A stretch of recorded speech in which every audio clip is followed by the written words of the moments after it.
వీళ్ళు రాసుకొచ్చారు. విజయనగరం జిల్లాలో వైఎస్ఆర్సీపీ కార్యకర్తలపై కాకీల క్రౌర్యం.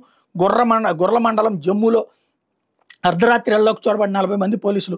మహిళలు గర్భిణులు కాళ్లతో తన్నిన కాకీలు, పురుషుల కిడ్నాప్ అన్నటువంటి వార్తని హైలైట్ చేశారు. అయితే కొత్త కథ బాగా అల్లారు అంటూ ఆసుపత్రికి తెచ్చేలోపే మరణించిన యువత వాంగ్మూలం ఇచ్చిందా, అది కూడా తానే ఆసుపత్రి భవనంపై నుంచి దూకానని చెప్పిందా, దర్యాప్తు ఎలా చేశారో అర్థమవుతుంది. మీ కోర్టులన్న కోర్టు ఉత్తర్వులన్న గౌరవం లేదు, దళిత యువత కేసులో పోలీసులు తీర్పు హైకోర్టు ఆగ్రహం అన్నటువంటి వార్తని హైలైట్ చేశారు. లేకపోతే దొడ్డిదారి బదిలీలు అంటూ మంగళగిరి మండలం నిడమర్రు జెడ్పీ హై స్కూల్లో 2.5 ఏళ్లుగా పనిచేస్తున్న హెచ్ఎం వెంకటేశ్వరరావుని బదిలీ చేసి తాడికొండ మండలం పొన్నేకల్ జెడ్పీ హై స్కూల్కి పంపారు. ఆ స్థానంలో కృష్ణా జిల్లా Penamaluru ZP high school grade 2 HM దుర్గాభవానికి పోస్టింగ్ ఇచ్చారు. ఆదివారం సెలవైనప్పటికీ ఆమె నిడమర్రు స్కూల్కి వచ్చి బాధ్యతలు తీసుకున్నారు. ఇదేమో అంతర్జిల్లా బదిలీ అనుకున్నారు, కేవలం సిఫారసు లేఖలతో జరిగింది. ఇలా ఒక్కరోజే రాష్ట్ర వ్యాప్తం 150 మందికి సిఫారసు బదిలీ చేసినట్టు సమాచారం.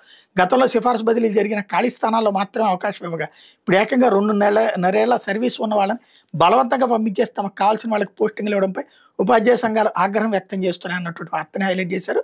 ఇష్టారీతిని టీచర్లను మార్చేస్తున్నాయని సిఫారసు లేఖలు ఉన్నప్పటికీ గుట్టు చప్పుడు కాకుండా బదిలీ ఇప్పటికే 150 మందికి బదిలీ లైన్లో మరో 2,000 మంది గతంలో ఎన్నడూ లేని విధంగా పోస్టులో ఉన్న వాళ్ళని తప్పించి మరి కూటమి ప్రభుత్వ తీర్పై ఉపాధ్యాయ సంఘాల మండిపాటు అన్నటువంటి వార్తని హైలైట్ చేశారు.